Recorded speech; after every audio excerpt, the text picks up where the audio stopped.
Hello there. For today's tasting I have a huge treat.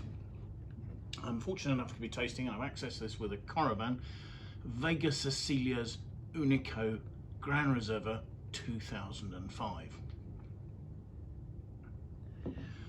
Now Vega Sicilia, probably Spain's most famous wine, arguably its greatest wine estate. It's a fantastically historic property. I mean, there's records of habitation on this site going back to the 10th century. The name Vega Sicilia is given to the estate in 1577. And 100 years earlier, there's records of the local monastic order and the local authority arguing over who owned the estate. Now, its winemaking history, I guess, starts in 1848 when somebody called Toribio Alvarez buys the estate. 20 years later, in 1868, his son Eloy returns from Bordeaux, where he's learned to make wine, and decides to start planting vines. And actually this is a very propitious time to start planting vines in Spain, because a year later phylloxera is first found in Bordeaux. So over the next couple of decades, the Bordeaux wine industry almost completely collapses, giving a chance for quality wine estates established in Spain to thrive. Now, Eloy planted Bordeaux grape varieties here. So he planted Cabernet Sauvignon, Merlot and Malbec alongside the local Tempranillo variety. And even today, 40% of Vega Sicilia's vineyards comprise these Bordeaux varietals. 25% of the entire vineyard is Cabernet Sauvignon, so that still plays a very important part in the blend here. Now, it was in 1982 that the estate's current owners, the Alvarez family, took it over. And what the Alvarez family have done for Vega Sicilia is that they've made it part of a larger wine group. As part of their expansion, I think they started off with Allion, a neighbouring property, and the Allion estate has been developed to produce more modern style Ribera del Duero wines, entirely out of Tempranillo, using new French oak aging, in contrast to the wines of Vega Sicilia. Outside Spain, in Hungary, they bought and invested in Orimus, the Tokai producer, and have had huge success there. Their wines are wonderful. They have an estate at Pintia in the nearby Toro region, and there's a joint venture with the Barons Lafitte Rothschild in Rioja. So these days, Vega Sicilia is really the flagship of a much larger group of wineries.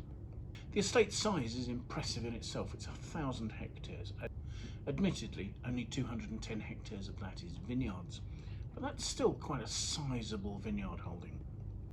Of those, 40 hectares are used to produce Unico. Further 70 hectares are what is used to produce Allion, and so the balance goes into a wine that gets shorter aging, the Valbuena. The age of the vines here at Vega Sicilia is impressive. For Unico, the average age of the vines being used to produce that is 35 years.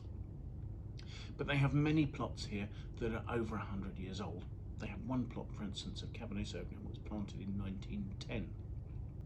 The result of this is that you get very low yields of very concentrated fruit. So generally, the yield for Unico is less than 1 tonne per hectare. Now, it's a large estate. There are 19 different soil types. So with the combination of different varieties, different plantings of those varieties, and the different soil types, there are in fact 52 different plots of vines within the estate.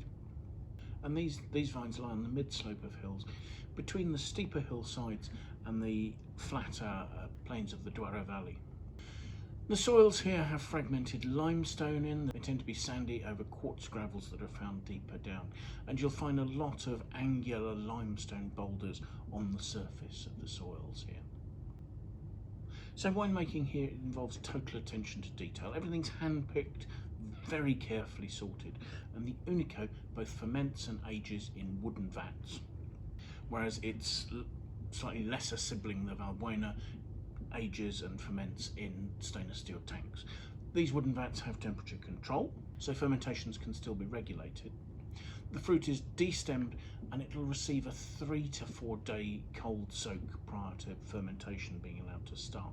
Now the notes I've got suggest that the fermentation here starts with native yeasts, and I can see there's quite a lot of notes probably derived from those suggesting that these are indigenous fermentations.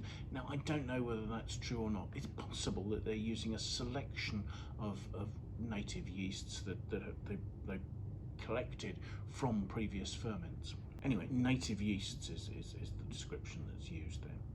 As well as doing its alcoholic fermentation in the oak vats, the wine also undergoes its malolactic conversion in those. Now the estate is renowned for its long aging of its wines. I mean, the Valbuena will age for at least 5 years, but Unico will stay in the cellars here for 10 years or more. First 6 years of those will be in wood, and this ages in a combination of barrels and then in larger tanks. Starting off in 225 litre oak barrels, these could be French oak or American oak, both are used. And after the period in barrel, the wine then moves into the larger tank. And so although 6 years is a very long time to spend in wood, the time spent in tank is going to give much less overt oak influence and is going to be much more to do with the permeation of oxygen through the staves, gently oxidising and stabilising the wine as it ages. Now normally Unico will spend 4 years aging in bottle in the cellars here at Vega Sicilia. It turns out that 2005 was kept back for an extra 2 years before it was released. And the winemakers intend that when they release these wines, they should be ready to drink. Having said that, they also suggest that this is a wine that's likely to have a 40 to 60 year lifespan. So there's no rush to drink this up, evidently. 2005 as a vintage started off with there was a dry winter, there was a dry spring. It wasn't particularly warm though, so as a result, when it got to budding, that was a little bit late in the season. However, June and July came to the rescue with warm periods, and actually the cycle was able to catch up and get ahead of itself. So picking actually started slightly earlier than usual, and the harvest was entirely healthy. They also suggest that good diurnal temperature variation ensured good balance in the fruit. So in other words, cool nights were able to help the grapes retain their acidity as they ripened. So let's have a look at the wine, shall we? Now, as I say, I've Coravanned this. I did this about an hour and a half ago. It's been sitting here in the glass, breathing. Just looking at the colour, I mean, that's a black red. It holds its colour incredibly well to the rim. It's almost completely opaque. The meniscus is a really dark ruby red. It's not really purple. The wine stains the glass as I swirl it. It's 14% alcohol and it's forming some quite noticeable tears on the glass as I swirl it. So let's see what we'll make of the aroma, shall we?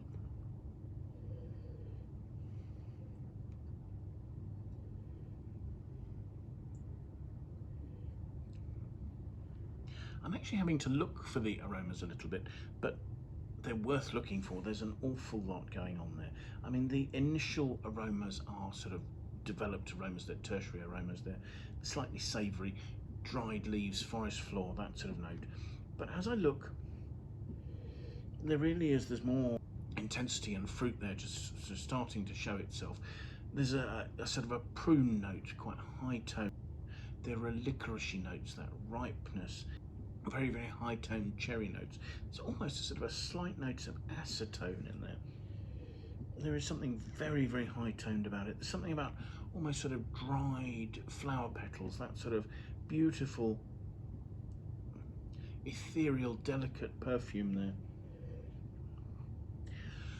But also what's happening is there's a lovely revelation of some oak spices there. They're incredibly well integrated, as you'd expect with 6 years aging in oak.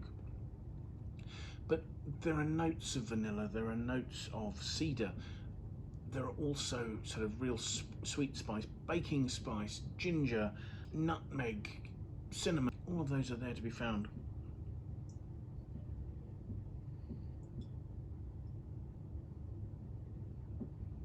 I could spend an hour nosing this wine, it seems. There's so much to be found in there. And yet it seems restrained, but incredibly attractive and elegant. So let's have a taste.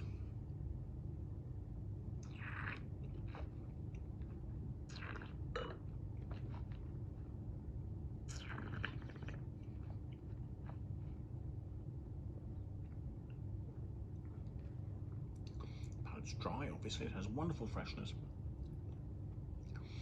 Now, this has 14% alcohol, plentiful tannins. I mean, the tannic structure is right across my palate.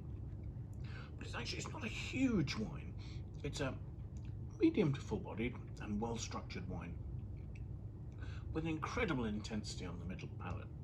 There are meaty touches, there are licoricey rich touches, there's an incredibly smooth sort of graphite-like texture, graphite, maybe touches of cocoa powder, those sort of notes there.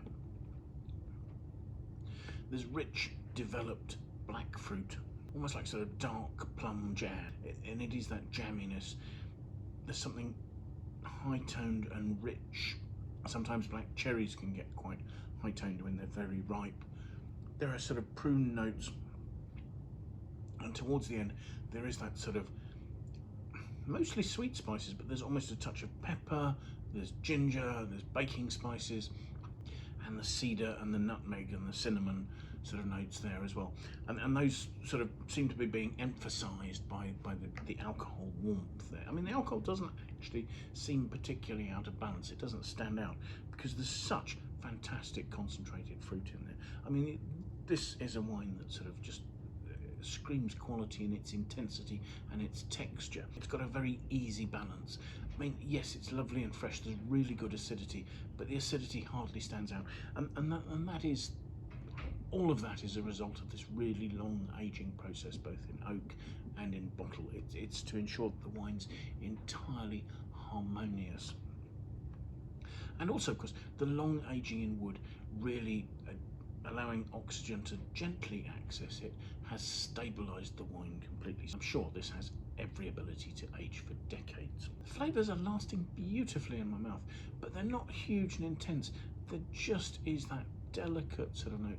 And I was talking about sort of high-toned black fruit, and as I'm looking, there's sort of that high-toned, rich, juicy cherry note sort of sitting behind those more sort of meaty and graphite notes. But then there are hints of black curranty notes coming through. I mean, there isn't an obvious cassis on the front mouth as you'd expect with something like a Pauillac. However, just at the end there, on the finish, there are those sort of lovely, fresh, crisp, black curranty perfumes just coming through there. There's so much to find in this wine. As I say, beautifully integrated oak. It really doesn't stand out at all. It's just you're seeing these lovely spices and this incredibly fine tannin. So yes, a wine that I think is drinking beautifully now, a wine that I'm sure will continue to develop in the bottle over a period of decades.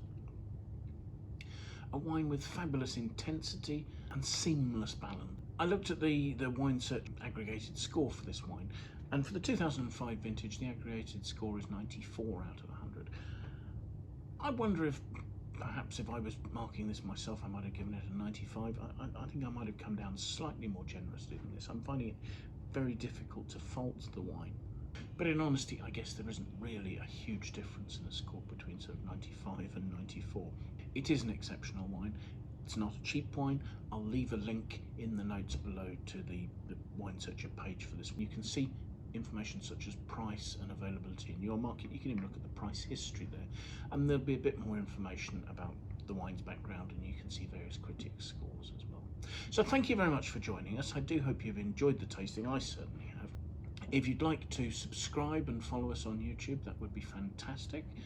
You can set yourself a notification and be sure to be alerted whenever we release a new tasting.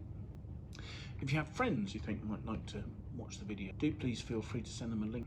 If you want to make any comments, please leave those in the comments box below. We'd love your feedback on the wines we're looking at, the tastings we're doing, or anything else related to that. It does occur to me that I didn't actually mention what the blend of the wine was. I was getting so carried away with tasting it. So in 2005, this is 94% Tempranillo, or Tinto Fino, as you might call it in Ribera del Duero, and the balance of that, the remaining 6%, is Cabernet Sauvignon. So thank you again for joining us, and I do hope you'll find some time and come join us again really soon. Bye for now.